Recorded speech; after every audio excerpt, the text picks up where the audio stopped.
Hello and welcome everyone. आप सभी का स्वागत है हमारे यूट्यूब चैनल एग्री ज्ञानपीठ में। आशा करता हूँ आप सभी लोग अच्छे होंगे, स्वस्थ होंगे और मज़ेदार होंगे, अपने एग्ज़ाम की तैयारी बहुत अच्छी तरीके से कर रहे होंगे। और आप लोग अगर हमारे साथ जुड़े हैं तो आप लोगों के पेपर बहुत अच्छे जा रहे होंगे। ठीक है, सीधा हमारे कंटेंट से सीधे क्वेश्चन देखने को मिले हैं। ठीक है, और बहुत ही बढ़िया तरीके से हम लोग कवर करा रहे हैं। वीडियो की श्रृंखला जो है आपकी लगातार चल रही है। जो पेपर आने वाला होता है उसका कंटेंट आपको 1-2 दिन पहले उपलब्ध करा दिया जाता है। ठीक है, और पूरी क्लासेस आपको मतलब कवर कराई जाती हैं। उसका PDF हमारे टेलीग्राम चैनल पे दिया जाता है। जो लोग नए हैं प्लीज़ चैनल को सब्सक्राइब कर दीजिएगा। ठीक है, और हमारे टेलीग्राम चैनल से जुड़ जाइएगा, जिसका लिंक हमारे चैनल के डिस्क्रिप्शन में पड़ा हुआ है। ठीक है, वहाँ से आप लोग ज्वाइन कर सकते हैं। ठीक है, हमारे 3 वीडियो लेक्चर आपका जो AG 406 है 4th सेमेस्टर का, ठीक है, renewable energy and green technology, इसके 3 वीडियो लेक्चर हमने कवर कर लिए थे। आज चौथा वीडियो लेक्चर है। ठीक है, इसमें 150 क्वेश्चन हमने लोगों ने कवर कर लिए थे। आज 151 से स्टार्ट करेंगे। ठीक है, इसमें सिलेबस का काफ़ी पार्ट कवर हो चुका था, थोड़ा बहुत बचा है, तो एक वीडियो उसके बाद और आएगी, जिससे सारा आपका कवर करा दिया जाएगा। बहुत छोटा सिलेबस है। ठीक है, उस हिसाब से हम लोग यहीं से आप लोगों को पूरा पेपर देखने का मिलेगा। ठीक है, कहीं से अन्य प्लेटफार्म पे जाने की आवश्यकता नहीं है। ठीक है, चलिए शुरू करते हैं। पहला क्वेश्चन है आपका, सौर ऊर्जा कौन से उपकरण में विद्युत में परिवर्तित होती है? तो आपका फोटोवोल्टिक सेल राइट आंसर है, सी ऑप्शन। अगला क्वेश्चन है, भारत में सबसे अधिक पवन ऊर्जा किस राज्य में उत्पन्न होती है? तो तमिलनाडु। हमने बताया था पहले भी कि पवन ऊर्जा का नाम आता है तो तमिलनाडु का जो है नाम तुरंत आ जाता है, ध्यान रखिएगा आप लोग। बायोगैस उत्पादन में सबसे उपयुक्त तापमान रेंज क्या है? 30 से 40 डिग्री सेंटीग्रेड। सी ऑप्शन आपका राइट आंसर हो जाएगा। अगला क्वेश्चन है, किस बायोफ्यूल का उपयोग विमान ईंधन के रूप में हो रहा है? तो बायोकेरोसिन का उपयोग विमान में ईंधन के रूप में प्रयोग किया जाता है। ठीक है, अगला क्वेश्चन है आपका, कौन सा सौर यंत्र खाना पकाने में सहायक होता है? आपका सोलर कुकर सहायक होता है। डी ऑप्शन आपका राइट आंसर हो जाएगा। सौर ऊर्जा का दोपहर में उत्पादन अधिक क्यों होता है? क्योंकि इस समय सूर्य की किरणें सीधी पड़ती हैं। बी ऑप्शन आपका राइट आंसर हो जाएगा। अगला क्वेश्चन है, बायोइथेनॉल का मिश्रण किस ईंधन के साथ किया जाता है? तो पेट्रोल के साथ किया जाता है। बी ऑप्शन आपका राइट आंसर हो जाएगा। निम्न में से कौन सी बायो रिफाइनरी उत्पादन नहीं है? तो आपकी LPG नहीं है, मिथिलाल, बायोकेरोसिन, बायोडीजल और बाकी सभी हैं। ठीक है, तो डी ऑप्शन आपका राइट आंसर हो जाएगा। अगला क्वेश्चन है, फ्लैट प्लेट कलेक्टर का उपयोग किस लिए किया जाता है? तो ताप प्राप्त करने के लिए। सी ऑप्शन आपका राइट आंसर हो जाएगा। बायोमास से बायोगैस में परिवर्तन की प्रक्रिया को क्या कहते हैं? किण्वन कहते हैं। आपका सी ऑप्शन राइट आंसर हो जाएगा। भारत में बायोगैस का प्रथम उपयोग किस राज्य में हुआ है? तो आपका महाराष्ट्र में हुआ है, ध्यान रखिएगा, इंपॉर्टेंट क्वेश्चन है आपका। ठीक है, इस तरीके के क्वेश्चन लखनऊ यूनिवर्सिटी बहुत ही अच्छी तरीके से पूछती है। कौन सी ऊर्जा स्वच्छ ऊर्जा की श्रेणी में आती है? तो बायोगैस आपकी स्वच्छ ऊर्जा मानी जाती है। ठीक है, बी ऑप्शन आपका राइट आंसर हो जाएगा। बायोडीजल उत्पादन में प्रयुक्त प्रमुख कच्चा माल कौन सा? आपका जेट्रोफा है। ऑप्शन आपका राइट आंसर हो जाएगा। अगला क्वेश्चन है, सौर ऊर्जा से जल को गर्म करने वाले यंत्र का नाम क्या है? सोलर वाटर हीटर है आपका, इंपॉर्टेंट क्वेश्चन है। ठीक है, ध्यान रखिएगा। अगला क्वेश्चन है, बायोगैस किस प्रकार की प्रक्रिया द्वारा प्राप्त होती है? तो आपकी एनारोबिक द्वारा प्राप्त होती है। किसके द्वारा? एनारोबिक। ठीक है,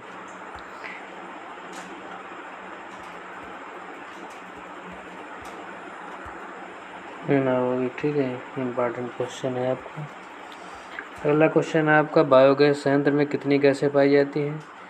तो 4 या उससे अधिक गैसें पाई जाती हैं। डी ऑप्शन आपका राइट आंसर हो जाएगा। भारत में नवीकरणीय ऊर्जा मंत्रालय की स्थापना कब हुई थी?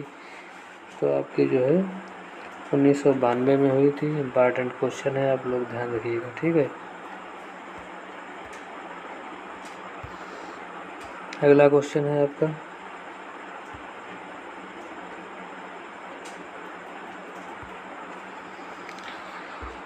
सौर ऊर्जा का अधिकतम संग्रहण किस तकनीक से संभव है? तो सौर ऊर्जा का जो है फोटोवोल्टिक पैनल जो होता है, हम लोगों ने देखा होगा ना, सौर ऊर्जा का पैनल, उसको फोटोवोल्टिक पैनल कहते हैं। ठीक है, तो सी ऑप्शन आपका राइट आंसर हो जाएगा। अगला क्वेश्चन है, बायोगैस संयंत्र की क्षमता किस पर निर्भर करती है? सभी पर निर्भर करती है। डी ऑप्शन आपका राइट आंसर हो जाएगा।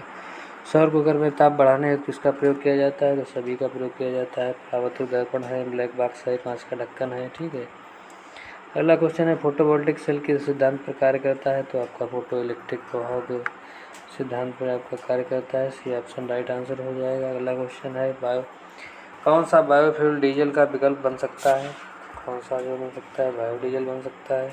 अगला क्वेश्चन है सूर्य से ऊर्जा पृथ्वी तक कैसे पहुंचती है, तो विकिरण द्वारा पहुंचती है, रेडिएशन जिसको कहते हैं। घरेलू बायोगैस यंत्र में सामान्यतः प्रयुक्त गैस होल्डर किस सामग्री से बना होता है, तो आपका स्टील से बना होता है, सी ऑप्शन आपका राइट आंसर हो जाएगा। भारत में national biogas and organic manure programme कब प्रारंभ हुआ, तो 1982 में, बी ऑप्शन आपका राइट आंसर हो जाएगा। अगला क्वेश्चन है कौन सी गैस बायोगैस का मुख्य घटक होती है, मेथेन होती है, सी ऑप्शन आपका राइट आंसर हो जाएगा। अगला क्वेश्चन है सौर ऊर्जा से पानी गर्म करने के उपकरण को क्या कहते हैं, सोलर हीटर कहते हैं, बी ऑप्शन आपका राइट आंसर हो जाएगा। फ्लोटिंग ड्रम प्रकार के बायोगैस संयंत्र का मुख्य लाभ क्या है, तो गैस दबाव स्थिर करना है, सी ऑप्शन आपका राइट आंसर हो जाएगा। अगला क्वेश्चन है गैसीफायर किस ईंधन का प्रयोग करता है, तो आपका गैसीफायर जो लकड़ी और कोयला का प्रयोग करता है, बी ऑप्शन आपका राइट आंसर हो जाएगा।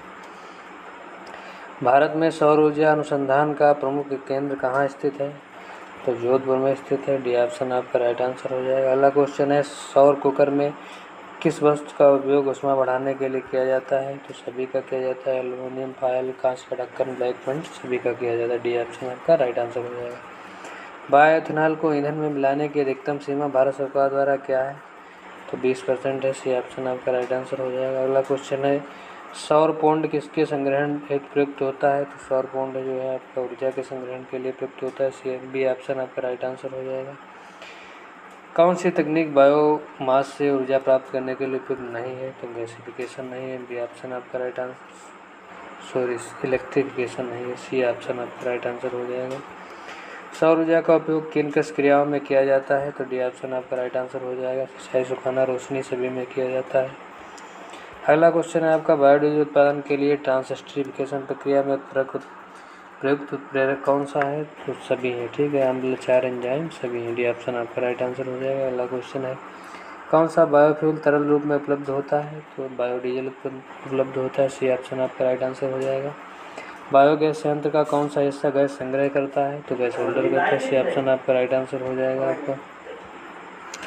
तो बायोगैस संयंत्र आपका कौन सा हिस्सा गैस संग्रह करता है, आपका गैस होल्डर करता है, सी ऑप्शन आपका राइट आंसर हो जाएगा। भारत का पहला मेगावाट स्केल और ऊर्जा संयंत्र कहाँ स्थापित हुआ था, तो राजस्थान में स्थापित हुआ है, ऑप्शन आपका राइट आंसर हो जाएगा। बायोफ्यूल में CO2 उत्सर्जन कम क्यों होता है, तो यह नवीकरणीय ऊर्जा नवीकरणीय होता है, ठीक है, सी डी ऑप्शन आपका राइट आंसर हो जाएगा।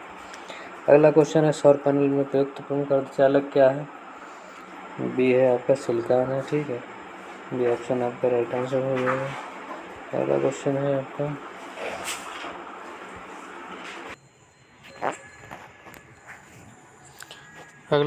है आपका सौर पैनल में प्रयुक्त प्रमुख अर्धचालक क्या है, तो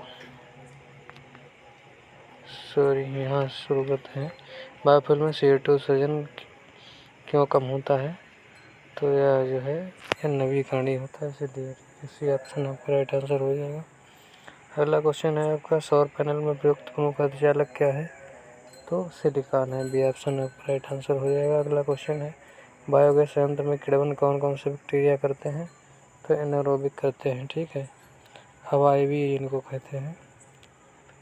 अगला क्वेश्चन है सौर ऊर्जा आधारित सिंचाई प्रणाली को क्या कहा जाता है, तो सोलर पंप कहा जाता है, बी ऑप्शन राइट आंसर हो जाएगा। अगला क्वेश्चन है बायोगैस संयंत्र का मुख्य उत्पाद क्या है, तो आपका स्लरी है, ठीक है, बी ऑप्शन आपका राइट आंसर हो जाएगा।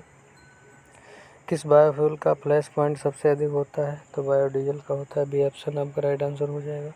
अगला क्वेश्चन है पवन टरबाइन का टावर ऊंचा क्यों होता है, तो अधिक गति की पवन प्राप्त करने के लिए, बी ऑप्शन आपका राइट आंसर हो जाएगा। अगला क्वेश्चन है जैव ईंधन नीति भारत में कब लागू हुई थी, 2018 में लागू हुई थी, ठीक है, इंपॉर्टेंट क्वेश्चन है, ध्यान रखिएगा, डी ऑप्शन राइट आंसर है। सौर ऊर्जा संग्रहण के लिए किस यंत्र का उपयोग किया जाता है, तो फोटोवोल्टिक सेल का प्रयोग किया जाता है, सी ऑप्शन राइट आंसर हो जाएगा। बायोगैस संयंत्र में डाइजेस्टर का क्या कार्य होता है, तो किण्वन करना होता है आपका, बी ऑप्शन राइट आंसर हो जाएगा। अगला क्वेश्चन है किस तकनीक से कचरे से ऊर्जा प्राप्त की जाती है, तो waste to energy, B option right answer हो जाएगा। तो चलिए, जुड़े रहने के लिए आप सभी का धन्यवाद।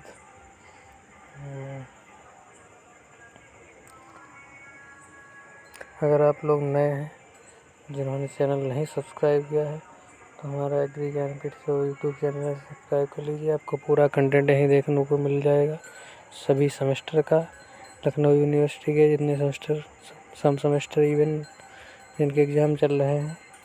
ठीक है, कहीं जाने की आवश्यकता नहीं है। जो क्लास कराई जाती है उसकी MCQs की PDF आपको हमारे टेलीग्राम चैनल पर मिल जाएगी। इसका डिस्क्रिप्शन, चैनल की डिस्क्रिप्शन में लिंक पड़ा हुआ है, वहाँ से ज्वाइन कर लीजिए। ठीक है, तो जय हिंद, जय भारत।